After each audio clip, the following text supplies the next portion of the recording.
Interesting to see the show of hands who loves the LMS versus who hates their LMS. I'll give you a little bit of background. Firstly, I'm not picking you up on this, by the way. Everybody looks at that and says, what? What is it? DAZN is the way it's said. We often have to put brackets and DAZN, D-A-Z-O-N-E. It's part of our little logo thing. It's a bit of a joke. Apparently, it came about after a few drinks, so I'll just leave that there. But DAZN is a company. We're a sports media streaming service, very similar to a Netflix platform, but for sport. Don't worry, it's not a long pitch. But we carry loads of live content as well. So I joined the business about just under 4 years ago, and there were 1,800 people. By the way, is there anybody in here who doesn't yet have an LMS?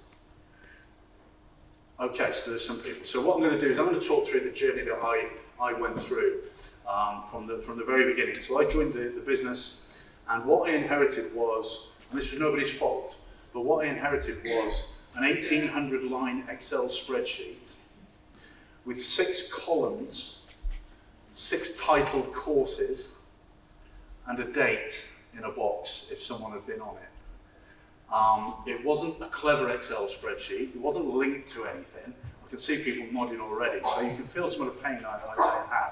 I'm not criticising anybody. That's just the nature of the business. We started in 2015, and by that stage, a few years ago, so only 3 or 4 years later, had 1,800 people. Everything was done with best intent, but I quickly recognised that probably wasn't going to be scalable.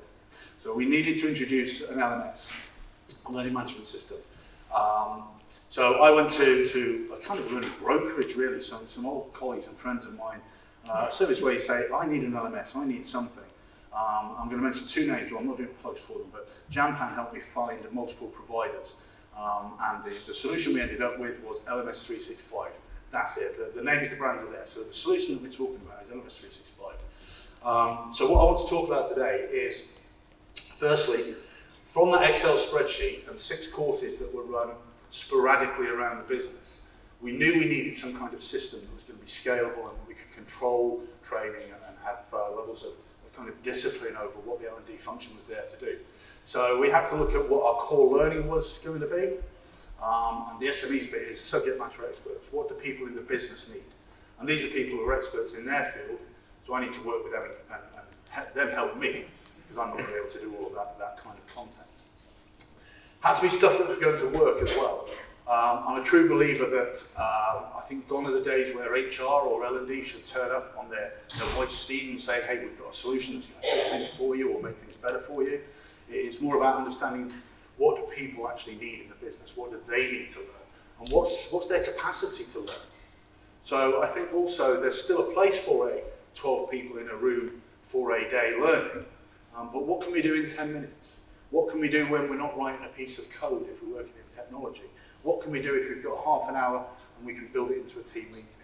So there have to be learning journeys that really work. Stakeholders, there's some really obvious stakeholders.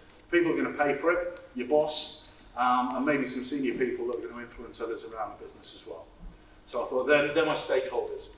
But what I realised was, and I'm going to show you a kind of overview of all the people I ended up talking with.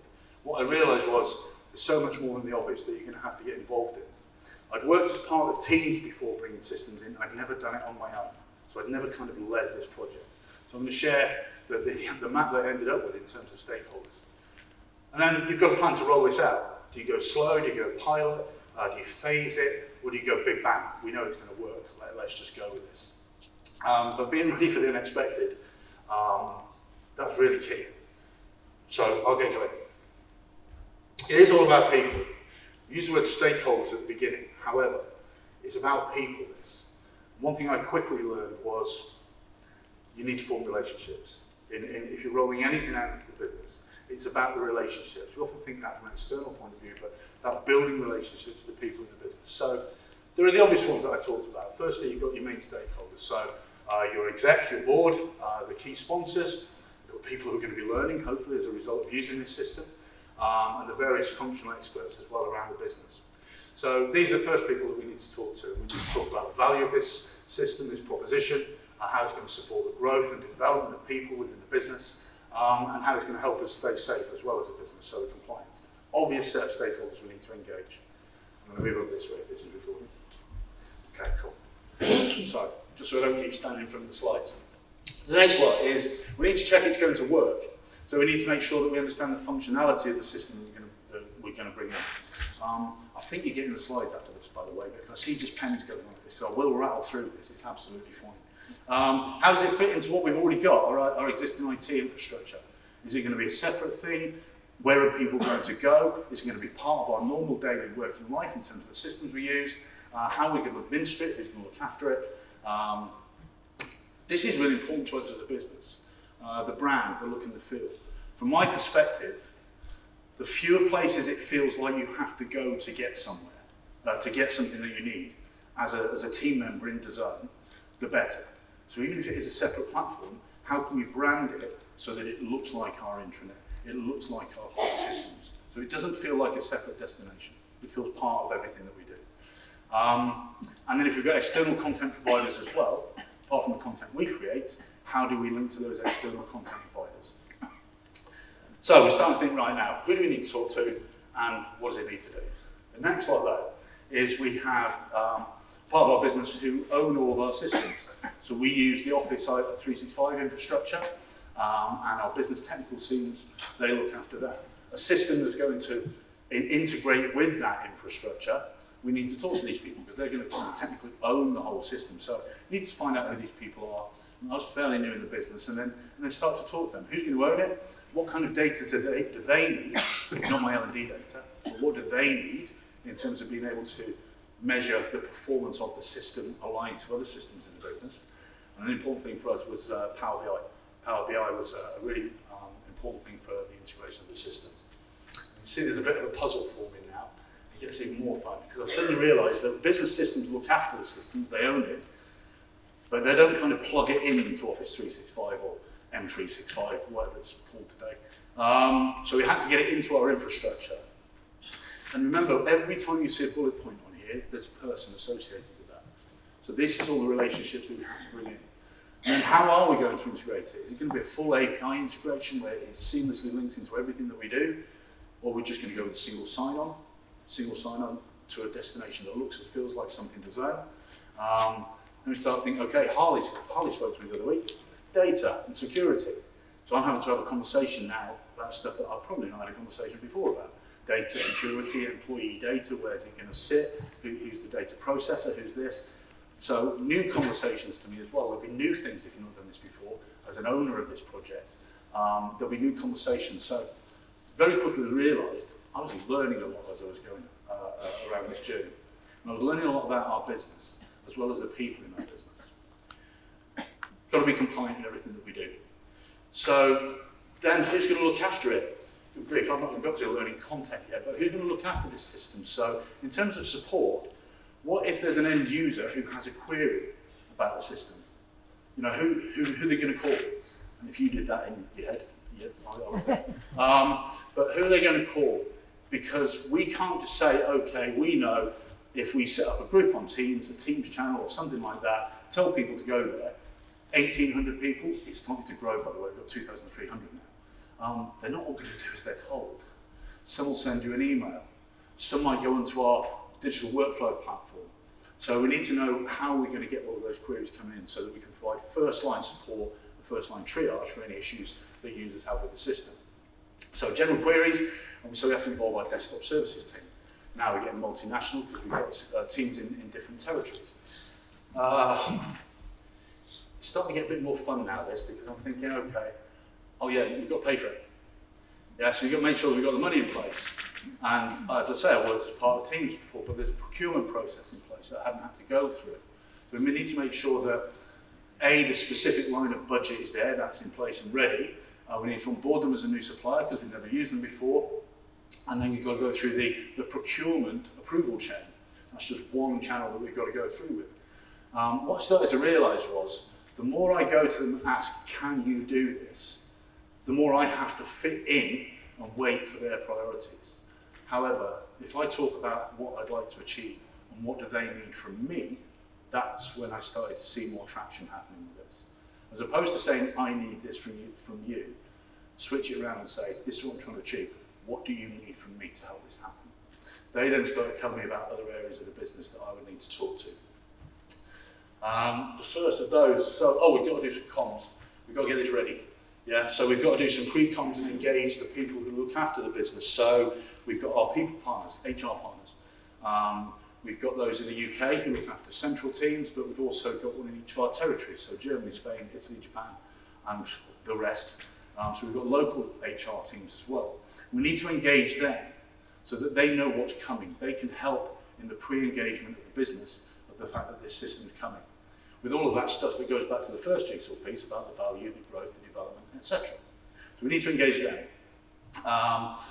As well as the senior stakeholders in the business now. So if you imagine the board go down 2 levels, who are the people that, is this being recorded, that really do the work? Yeah? Who are those people? We need to engage those now, and our people partners are key in working with that stakeholder group. And identifying the experts in the business that are going to help us when it comes to creating functionally appropriate content. I've only got that one teacher. I can't believe I've spoken to this many people. Oh yeah, legal. Everything we do, we've got to get signed off by legal. Who's ever had to deal with legal before? Yeah? Isn't it amazing? You do that and you get smiles as you do it. I love legal. I think legal are amazing. I didn't then. Because the minute it goes in, I learned some new words. Not those things, some of you know them, by the way. I learned some new words in all the legal speak and the things that we've got to be really careful of. But I learned the value of the legal piece and allowing time for it to happen. Been through a similar process with a different system. I won't say what, but it stopped with legal, and I was so happy that, with the advice that I got. I actually went to the business proud of the fact that I said we're not doing it because it's not safe, and these are the reasons it's not safe. What they're there to do is to protect the business, to keep the CEO out of court, yes, but also to protect all the amazing work that our people do. They put so much effort into creating amazing things in their roles. If we get it wrong legally and we're exposed, what's the GDPR exposure on a data breach now? Is it 4% of global revenues for the last 12 months? Too many zeros in it for me. So I love legal now. You've got to get them involved. I would recommend, if I did this again, and the next system I was going to bring into the business, we're due to do in the second half of this year. These are the first people I spoke to. Tell me it's a safe thing to go at. You know, I don't want to invest too much time in all this other stuff if it's not going to be a safe proposition for the business. And it is now. So now I've got to go through all of these people again. So hey ho. But at least I know them now. So it's about the relationships. They know what I need in terms of bringing systems in. I know what they need now. So I know now we can do this so much more quickly than we did previously because I know how they work. I know what they need for their part of the business. They know where I'm coming from as well. So it will be quicker. So we've got to think about how we're going to launch it. My CPO always turns around and said, the launch is the easy bit. Getting it out there is the easy bit. You can engage people really well. You can write some really nice comms, do some really nice work, interactive stuff, but then the next bit's the tough bit. How do you get some real traction and keep this going? So you need a plan. It's like any kind of product. You get your early adopters, but you need it to go up the curve and to the point where it becomes the norm. So how are you going to maintain traction, get traction, and then maintain and embed and evolve the system is what we have to consider. Still sweet to go, loads of people. Right, so these SMEs, the various functions, I have to work out what our core content is going to be. So what's our central core offer versus what do I need experts in the business to talk to about. So I need to talk to finance, legal, technical, product, content teams, consumer experience teams. So again, I'm learning so much more about the business. I realised actually I'm actually putting the learning management system in, and the byproduct was I was just learning all the time. It was amazing. There were some specialist areas that we had to do, but what I wanted to do as well was enable people in the business. So the system we brought in means that I can create courses and I can empower any one of you to be an administrator of that course because you're the expert. If I show you how to use the system, you should be the owner of your own destiny if you've got that functionality. So who am I to turn around and say what you need to do in 3 months' time? If you're the expert, I empower you to do that. So we had to engage those people in doing that, and we had to really kind of train the trainer on using the system itself. Oh yeah, this is quite an attractive tool if you want people to join the business. If people are looking at a business and that says, we take development really, really seriously, we have this system that we enable you to do self-discovery, there's some core learning, we're compliant with this, it becomes quite an attractive part of the proposition. And people have told us in the feedback when they join the business, that talk to me very regularly. It's not just about salary, it's about the culture, it's about the project, it's what they're going for, but it's about the fact that they can develop in the job as well. So we need to engage our recruitment teams to work out how we're going to sell this as part of our value proposition, and what's the employee experience going to be. Do we start before they join, or do we start after they've joined? So we have to work all of that stuff out as well. What's the last one? Oh yeah, actually we've got to do some learning stuff as well, haven't we? We've got to work out what are the capabilities that we require in the business in terms of the different teams we have, what are the core competencies that we have, what are the benefits going to be to product versus tech. It's going to be different every single time. And then there's this personal side. We've focused all sorts on, a lot on the technical stuff and the expertise and the specialisms, but what about my personal development? What if I'm in a position and I want in a year or two to become a manager or a leader? Or what if I want to become someone who's a specialist in project management or agile or scrum? So we need to think about, okay, personal development opportunities as well as the professional development opportunities. So every one of these are people that I didn't know. This is about 6 months work crammed into 20 minutes, by the way. But it is all about people. The thing that you realise as well then is this isn't only about me talking with them. If you look at legal, they need to talk to data and security to check that the lines in the terms and conditions match the requirements for GDPR that also fit this. And then you've got MSCA or MCSA in the US versus an Australian version versus GDPR, global requirements. So legal needs to speak to those people. But legal have got set priorities, so they won't necessarily do it straight away. In terms of comms, our people partners talk with the senior stakeholders as well as the other stakeholders who are the ones in the audiences over here as well. And I started to realise that all of these people have to talk to each other to get this done as well. So your role has to change. It's not just what I need, what do they need from each other? So I started to think, okay, I need to become a facilitator of these conversations now. If I want to get this done, I need to enable and facilitate these conversations. If you leave it, no criticism, but if you leave it, they'll all work to their own priorities. And that conversation might take 4 weeks to happen. However, if you become the conduit and say, actually, I know you need that, and I know you need that, let's get into a call and do this, you can reduce that time massively. So change the role and become a facilitator of conversations and relationships around the business. So I mapped it out, and I was going to do another puzzle, but I don't think you can tell you that at the moment. So I did map this out. I actually wrote this out on a piece of paper. I know it's a bit old school, but I am an old school lad from Manchester, so I do that sometimes. I know importance as well of work-life balance, but I did it on a Sunday afternoon. Sorry, anyone at HR, sorry. I know we need to take our own medicine, and we prescribe others sometimes. But I did it on a Sunday afternoon. I wrote all of these things. It wasn't exactly in this order, but then I put an arrow from one place to another, say they need to talk to each other. And what I came up with is, this is why I didn't do another jigsaw, because that's what I came up with. I thought, God, it's not finished yet, has it? We've still got a bit to do. And this is the genuine thing, and obviously we turn it into a neater thing where we can do an engagement plan, comms plan, etc. But that's what we ended up with in terms of the amount of communication that has to happen to enable this to get into the business. So this was going all right. 1st of March, everything was on track. I've spent about 6 months getting to this point, and what did I learn? I learned that question, to change the question. I learned, don't tell them what you need, ask them what they need. Yeah? To enable this to happen, what do they need? What do they need from me? So that's one of the big learns I had. The second learn is, don't think the job's done when you've got what you want, because everybody else is going to need something else. And in terms of another conversation, so think about the other conversations that have to happen, and how can you facilitate and speed that up potentially to get your integration ready. So we're on track, 1st of March. Go live was 1st of May. Has anybody ever had a 2-month lead time where everything's done, it's integrated, it's ready to go? I see shaking heads now. I had nods earlier on. I hope that's a good thing. We've got 2-month lead time. This is amazing, because now we've got comms plan. We can really embellish that. I can do with the SME thing, by the way, if they're creating content, I can do something really cool now around some governance and control over what kind of content is going to go through the learning management system. So that was the plan. This was in 2020.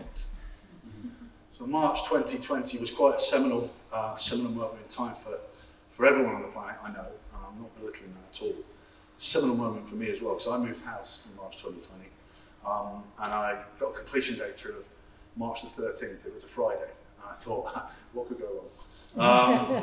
So 2020 was just shifted everything, because what happened was the unexpected. And like I say, I do a little bit jokey stuff, but I'm not belittling this. But this was the most unplanned thing that I think we could have ever imagined. Because what happened was that.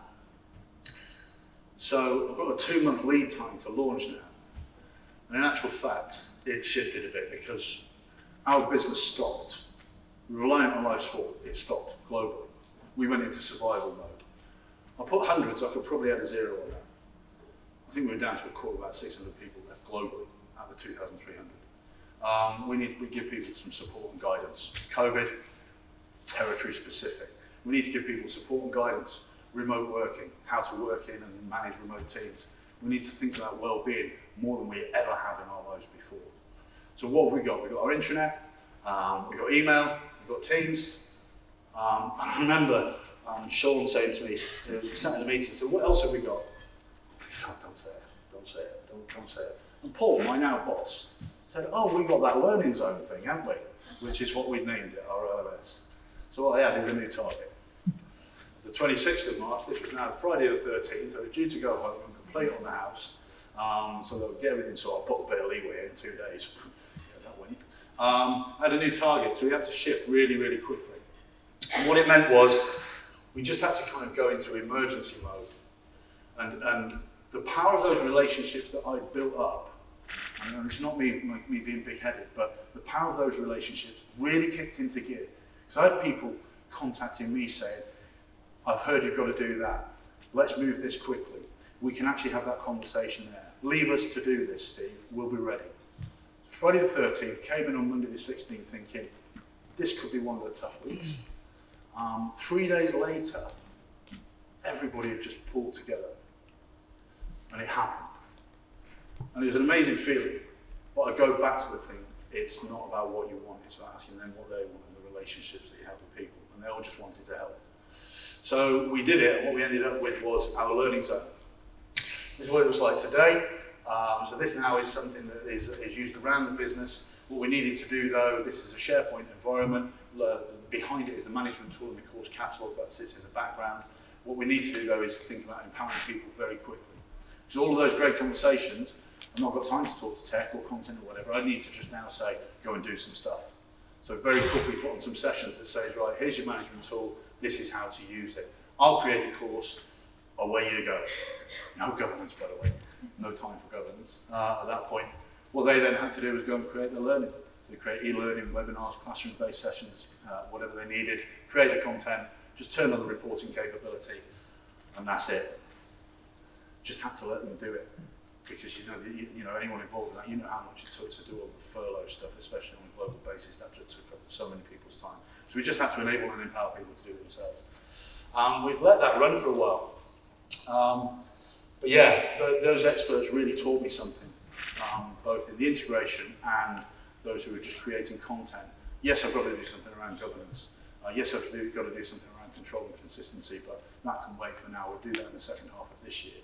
But what I did learn was, don't think you're better than the expertise that people want to share with you. Don't think you're above the expertise that people want to share with you. Because if you ask for help and you've got a good relationship, they'll always be prepared to help you. So that's our kind of journey. I'm going to now hand over to Anurika, I think. Thank you very much.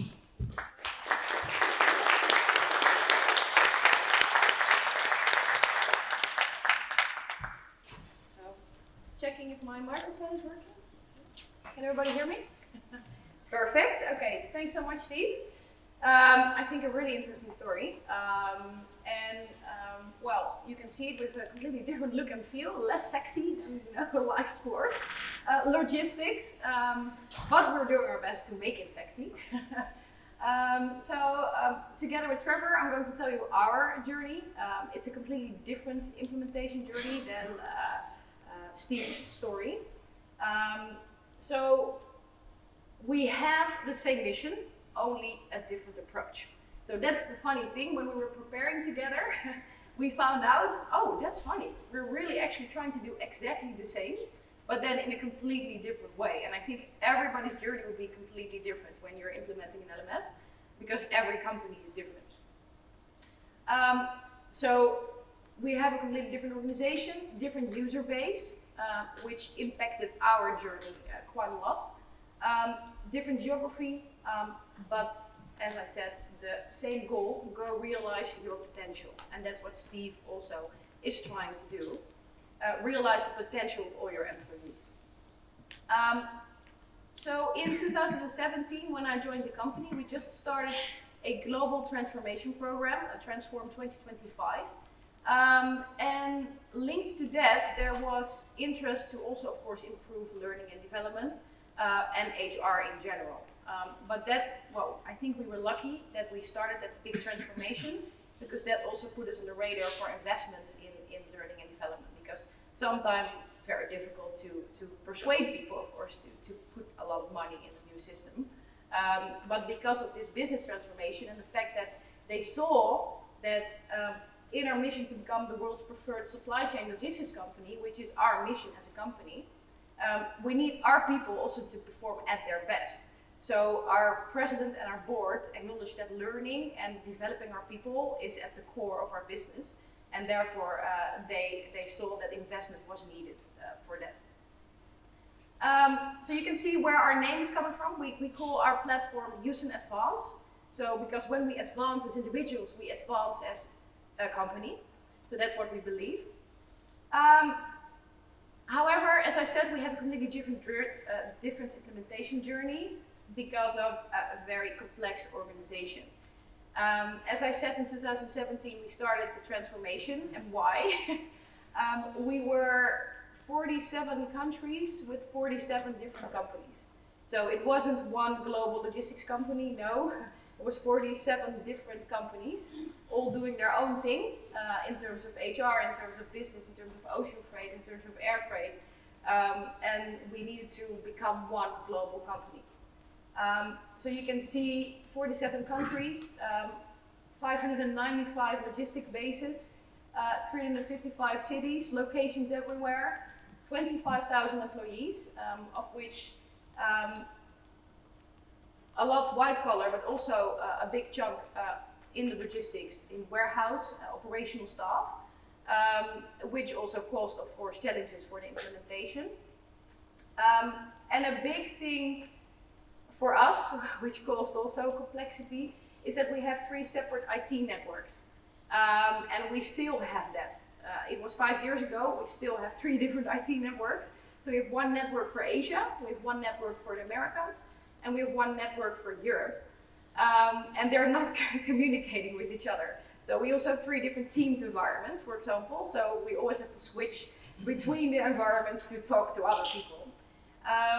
And that also made us not being able to go through with SSO, because single sign-on is not possible with 3 networks.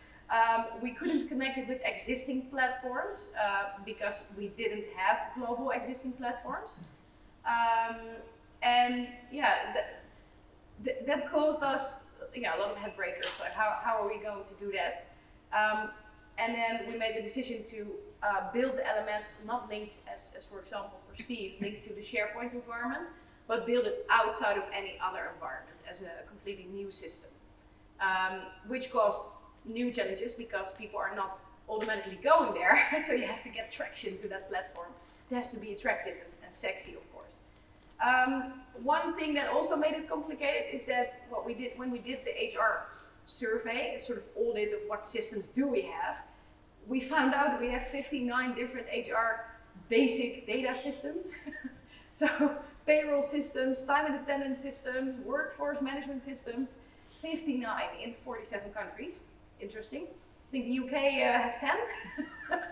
So that's quite a lot.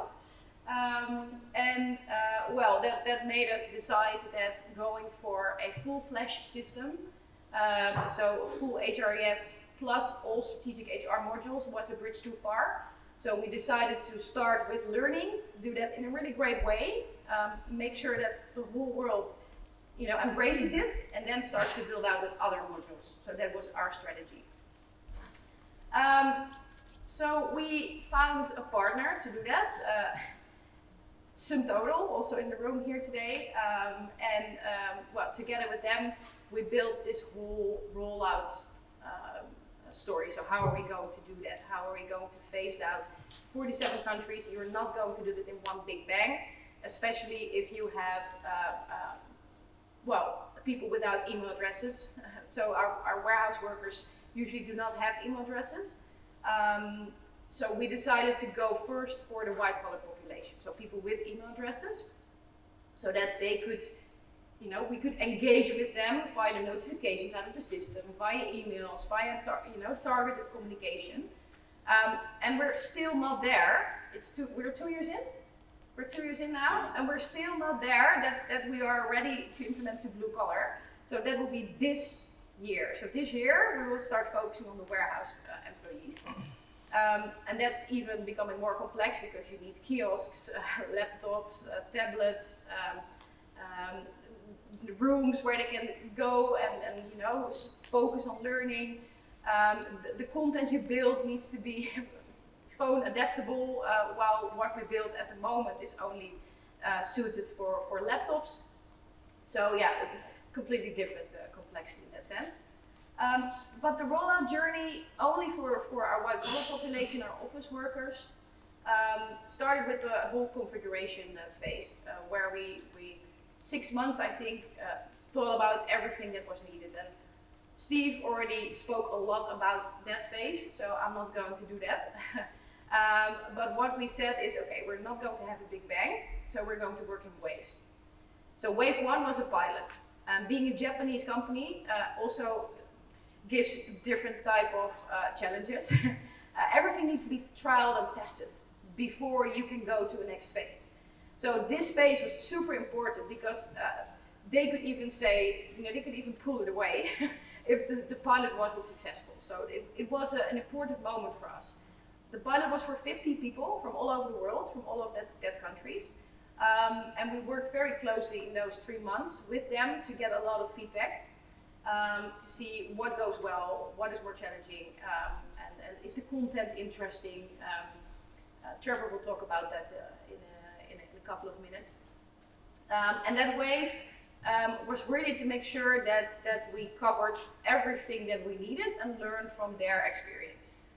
So the system was very basic, and then we built it out. Wave 2 was for all our regional head offices and our global head office. So that's 250 people, approximately.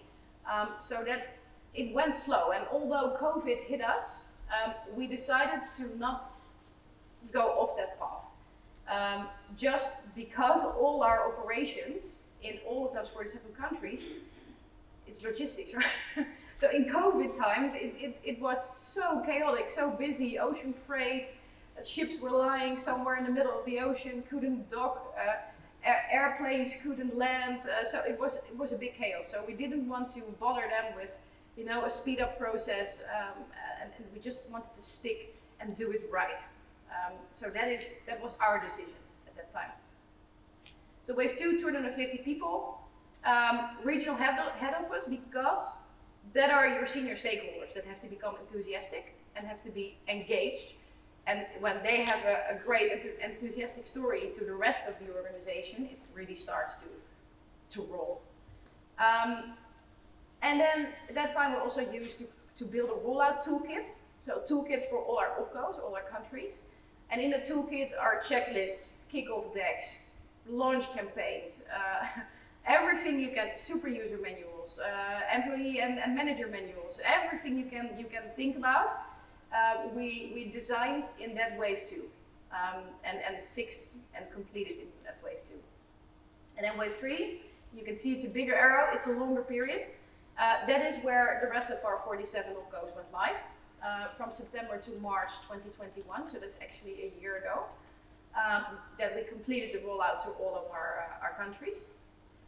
And of course we learned a lot, but we saw that when you have that toolkit in place, checklists, manuals, whatever you can think about, that helps a lot.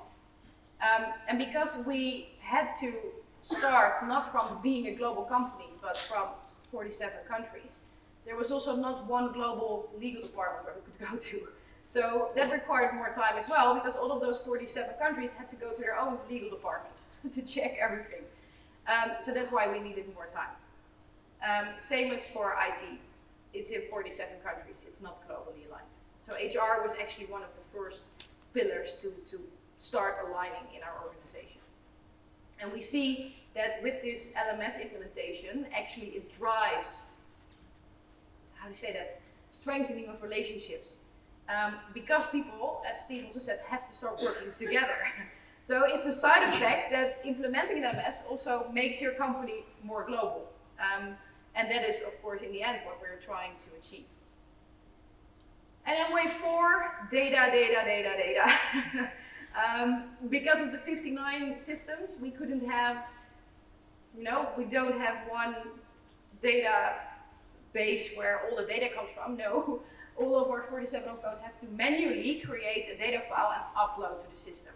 So you can imagine that that causes quite a lot of chaos if you have to assign courses and the wrong labels are assigned to the people. So they receive courses that are for ocean freight while they are working in air freight, for example. And those things are very critical because that can influence the way people feel about the platform. Although it's about data, but no, in the end, it's about the user experience because they receive the wrong courses. So yeah, data. We're trying to work with all of the opcos still. We have great support with that to audit every month almost to see if the data is correct. There's no wrong data in different fields because otherwise your LMS can't run. Because your LMS is run by data. And of course the rest of the journey is to be continued. So Trevor is going to talk about functionality is engagement because we believed that when we set up this first ever global platform, we didn't have a global platform before we started the LMS. It needed to be really great, strong in brand. People needed to feel that they wanted to come back to the platform. It needed to be sexy, as I said. So Trevor is going to talk about that, and I hope he will make you enthusiastic. Thank you very much.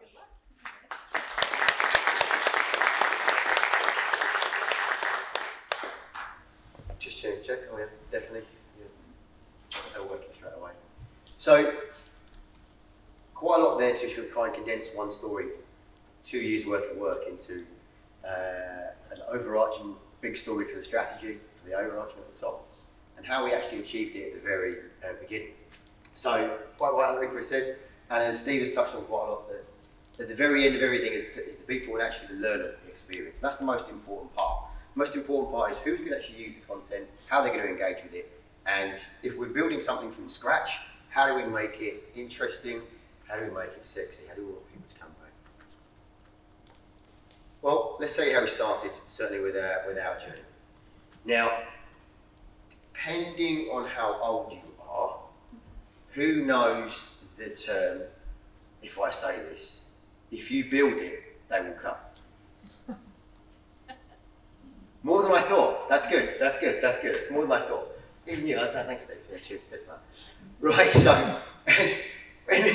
when we thought about building it and how we were going to build it and thinking of the learning experience, what we really focused on was the idea of what do we want to build, how are we going to build it, and give ourselves a good analogy of what that might be. So we reflect on the process as building it, much like building a cinema. For the foundations and construction of this cinema, we needed something that was flexible, customizable, and it would be able to flex with our needs as we discovered them. So it was that kind of real customizable platform that we can work with. And as Anna mentioned before, our chosen provider for that was SumTotal, who are actually in the room. don't want to keep name dropping, but that's exactly the choices we had to make, and the choices behind that led us to those guys as a provider. So with those foundations and the construction then decided with our provider, we then decided that actually we've now got our foundations, we know what our cinema wants to look like, we've got the platform, how do we get people to come to it? So if we build it, they will come. If everyone remembers the movie, then everyone thinks he's a little bit mad, but he keeps going, he keeps hearing the whispering, if you build it, they will come. If you build it, they will come. So much like that, we went out on a huge promotion where we looked at poster campaigns, in our operational areas, in our warehouse areas, in our working areas. We looked at online, email, any way that we could actually get the word out, how we can get the word out. This is how we got the word out in lots of different ways. And you can see, look, coming soon, our global platform, isn't it great? That's that part of it done.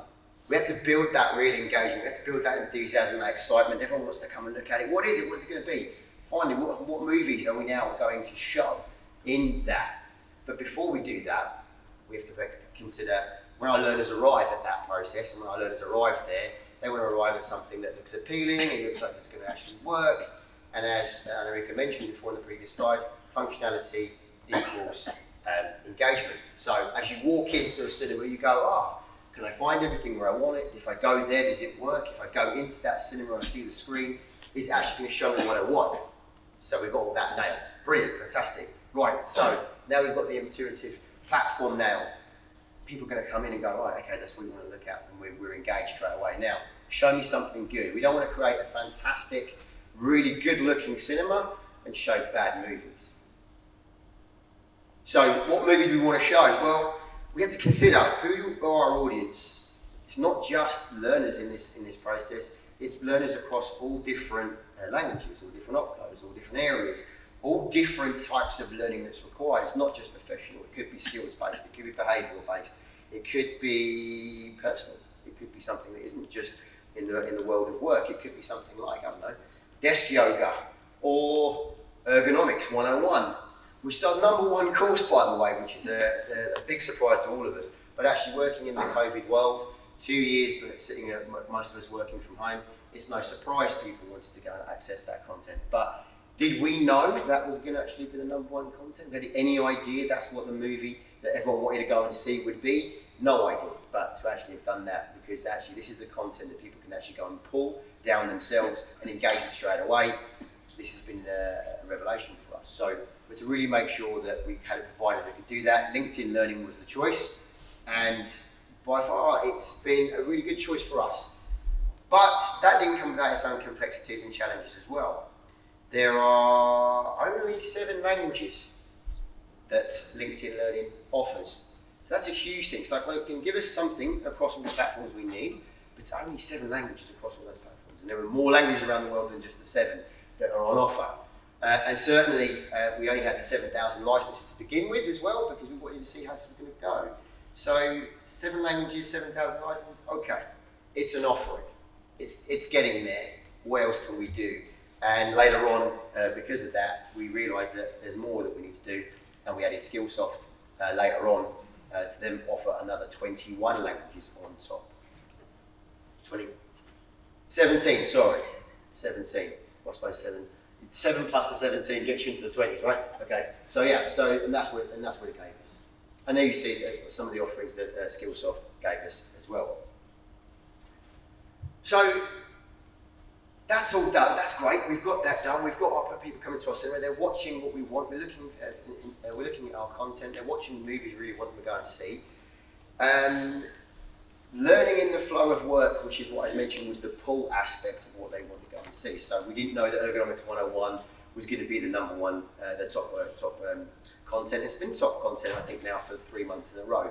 And you have other things around that, such as teamwork foundations. We have other areas in other languages and other countries, not codes, that are engaging content that have equivalents, but sometimes you get surprised that, say for argument's sake, China are looking at content such as learning from failure, which again, another huge surprise. But what we are noticing in that trend is that actually in that pool content, what's happening there is that it's learning in the flow of work. People aren't necessarily completing the course from start to end, but what they are doing is going, oh, okay, I want this part of that content. Interesting, because obviously what that then does is it kind of doesn't tell the full story if you don't have the data to back it up in the first place, all the mechanisms. So then that presents us for a new challenge, saying actually, what data do we want to see? What story do we want to find out? What story do we need to know and understand that's being told? And that's from the content that's being pulled. But that's not the only content that we knew was going to be pulled, because we now know that once people start seeing this, you're going to get that knock. We've got this content. Can you give some training for us? Can we put this online? Can we put this into the e-learning? Can we put this on the platform? And more knocks will come, because you know that each business group in each opco in each areas now have specific content that they want to push out and they want to give to their employees. And that could be regionally, it could be by opco, which is literally by country, or it could be globally as well. So that needs to be then scaled up. So how do we go about doing that? Right, okay, so now we've got push, we've got pull, we need to scale that up. We needed another provider to help us in that journey. These are our specialist movies, so to speak, the content we need to create to push out, and our specialist provider here was Elucidate. Another one of the providers that, again, when we looked at our scalable, discoverable authoring tool that could author what we wanted, so we could create that content, that's exactly what they were, and they were quite focused on the customer success journey as well. So we've now got our two we've got our two external providers, we've got our push content, we've now got our pull content. What do we want to do? We want to actually make sure that when we're setting up this content, who are the people that are going to be the ones that want to do it when we create it? Well, we knew those knocks were the... Oh, no. And I've ruined it. I knew I'd do that. Had to happen. The unexpected. There you go. There is a little work going in there. How's that? Am I back online? Awesome. Not as bad a fail as someone, unfortunately, and I'm not laughing at their expense, who did fall behind there before, so I'm lucky that wasn't as bad as that. The early adopters are the ones that are giving you the knocks first. Concentrate on these guys first, because these are the people that actually are going to really build that excitement, that enthusiasm that you want, not just to engage with what's off-the-shelf content, but actually what they can actually be pushed out to them as well. And it may surprise you to learn, because I know that we've had to be focused with this legal aspect a couple of times, but the first people that knocked on our door who really wanted to get content out was our legal team. COVID has made it really hard for them to get what they needed they wanted from their classroom audiences. And this is how they always reached those guys before. So they were the first people to knock on our door, and they were the very first early adopters in our system that we created tailor-made content for, that we pushed out on our platform. A little bit of a snippet of what that actually looks like. But Steve mentioned it before, when they arrive at the platform, it needs to look and feel like it's our own, that it's actually in the flow of work and it's actually exactly what it's supposed to look like, and it feels like you're in a using system. And this is how our platform was easily customizable to make it look exactly like that. So now, we've got all these people that are now thinking, okay, there's the first early adopter knock, we've got a second early adopter knock, now we're getting a few more knocks. The groundswell starting to begin. So what is the biggest challenge we looked at then straight away is, okay, we are now in charge of doing this. We're now the single point of contact at the moment for our global teams and for our regional teams. What do we want to look like? What does this look like in the future? How do you want this to continue? Do you want to be the custodian of every content? Do you want to be the only door that gets knocked on whenever you're looking for this content to be designed and built? Absolutely not. So we had to come up with a strategy that really supported that. And the strategy first started in how we created the content, how we authored it, and then what we would then do after it. And then that very quickly became the approach on the model of start centralized with us, so we can control what it looks like, so we can give ourselves the guidance, with the idea that we decentralize in the future. When you look at our opcos, our regional areas, our allies that we are working with in those in the regions in different countries, we need these guys to tell us exactly what needs to be designed and how it's going to be built and how they're going to do it. because we can't have every RORs in every single area. It's not entirely possible. So you have to start somewhere, and it has to end somewhere with these guys, almost like us giving them the control and the autonomy to develop their own content. But that needs some guidance. It needs a strategy around that in terms of the creation. So we looked inwards to our suppliers who were able to offer us what's called a digital transformation process, a 10-step process. Well, it was a process that was around digital transformation, and we made it into a 10-step process, which was around creating high quality engaging content. And then we had to come up with a strategy which we already spoke about. In the end, if we're going to give it back to somebody, you have to be very clear about what it is they can and can't do with the system when they are using it. And the do's and don'ts were aligned with our 10-step process about how we create it, how we want you to see it with our brand content, guidelines, and these kind of things as well. I just want to make sure that once I've explained all that and I hand this back, that I've actually covered absolutely everything around our strategy there. Yeah, I think I have.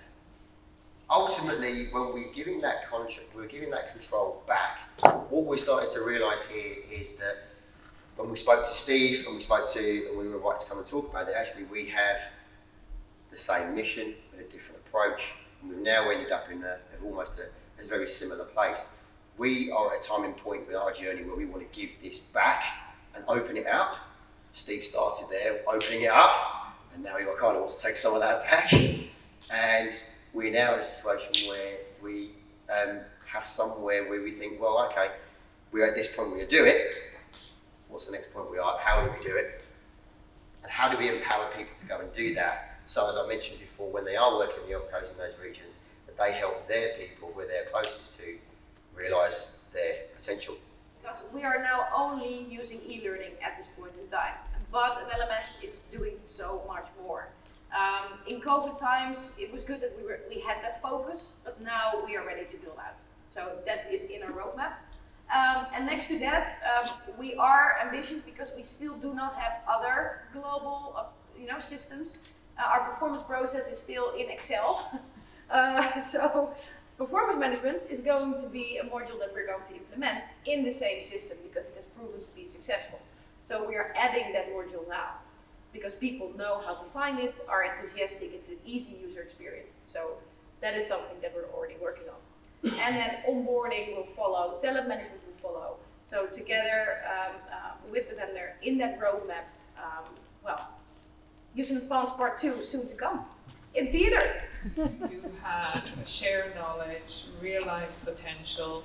You also had gamification and such.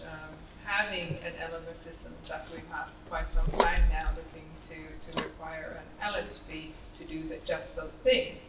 I was kind of curious with the LMS systems that you have, do you have social learning component, and is that what you mean by sharing knowledge? Do you have a skills graph, and is that what you mean by realizing potential? And gamification, what does that look like in your LMS? Because for me it is unheard of in the LMS systems I've seen. Yeah? Yeah. Okay, so I'm not sure if I remember all of the questions, but Sorry. starting from the gamification part and the sharing knowledge, social learning, and as I mentioned, we're utilizing a lot of the functionalities in our LMS. We are not utilizing that at this point in time, but our provider is offering all of that. So we have social communities, we have leaderboards, for example. So in terms of when I talk about gamification, I think about making it fun to learn so that you can earn points. And then you have leaderboards, and then you could be the learner of the month because you earn 3,000 learning points, and then you're you're shown on the global page. So that is the gamification part of it. Social learning, sharing knowledge. We're about to implement social communities that you can link to your activities. So also separate from activities, but that means that if you launch a global course, the SME, for example, our ocean freight SME, can launch a social community with that, share extra facts, chat with the learners. And I think that is that sharing knowledge social part of learning. So that's definitely something that we want to implement as well this year. And then the third thing, Realize potential. Oh, yeah. If that means creating a skills graph or Yes. how you working with it. Yeah, we're not using it now, but as mentioned, it's in the roadmap because we notice it becomes more important because we have 40,000 courses on the platform. Yeah. People need to know like what is important for me. So if we have that skill mapping in place and skill graphs, then you can select the skill and then find the courses that are linked to that. So that's definitely there as a possibility. When we began with, sorry, just to come in with that, when we began, we started with LinkedIn Learning on its own, and we had quite a lot of, I think, tens of thousands, 8,000? 18,000 we had in terms of the actual content you could engage with. We realised quite quickly, even though we built a great place for everyone to come and look at, it's really a fantastic place. So if you don't know what you don't know and you're a learner and you go, well, what do I look at? I don't even know what this is. And if you've never seen it before as well, what do? I have no idea. It's like, oh my gosh, it's almost an embarrassment of riches almost. So we realised that we had to curate content early. And again, that poses its own questions and own challenges as well in terms of how do you curate content? Who are you curating it for? You know, I think Steve had that question earlier about asking them what they need. But some people, if you don't know what you need or what you want, so how do you know what you need? So we had to then very much think of something that would align with that would work. And what we came up with was how we aligned that to our mission, values, and statement. So we have what's called the 3 C's, which is connected, creative, and committed. Thank you. I always forget what the third one is. So we have those, and we aligned all of our content with those. So how do we want our employees to be more connected? How do we want them to? So what content matches that? And then we kind of went, okay, so then we came up with a top 50 or a top 70, and we tried to make it as inclusive as possible across all of our areas. And then we promoted that content and said, right, okay, here's your starter for 10. If you don't know where to go, just start with the company stuff first. Here's where you're going to see what it's looking like. Here's where you see what the content might look like. Go and have some fun, and then you will start learning from there, because LinkedIn Learning is quite intuitive. It will start giving you those feeds, it will start giving you those recommended course content as well. So we have another question. Yes. Hello. Thank you very much for sharing your processes. I'm interested in your take on evaluating like the success and the effect of the learning and also the LMS as a whole for the future. So, sorry. Oh, was it for Steve or for all of us? Or? Carry on, I'm loving this. I think Steve should answer that one. Thank you very much, Andrew. Yeah. In terms of evaluating, there's all sorts you can do. Obviously, we're probably all familiar with the likes of Kirkpatrick and various other things, and the systems analysis that we can do. Data is really, really powerful, so we can get lots of stuff in terms of usage statistics and completion rates and all of those things. However, I do take things seriously, by the way. I am fairly structured. If anyone's recruiting in this room, they're for the future. That is me overall. But you know what? Those people I talk to them. I need to be able to look Neil or Shannon in the eye and turn around and say, how's it going? What are you people saying? So we've got loads and loads of data. Really, really important. You need that. But you need to look someone in the eye. You're one of my senior stakeholders, and I turn around and say, how's it going? And we need to have a relationship where you can turn around and say, this is cool, this is cool, this is absolute rubbish. How are we going to fix it? So that's one of my main ways of evaluating something is having really good conversations. And I've maintained those relationships from that big jigsaw puzzle to this date. And then we say, okay, that's our anecdotal version of what's going on. Now what data have we got that we can actually support what we're going to do next and mine into the data first. But have the conversation first.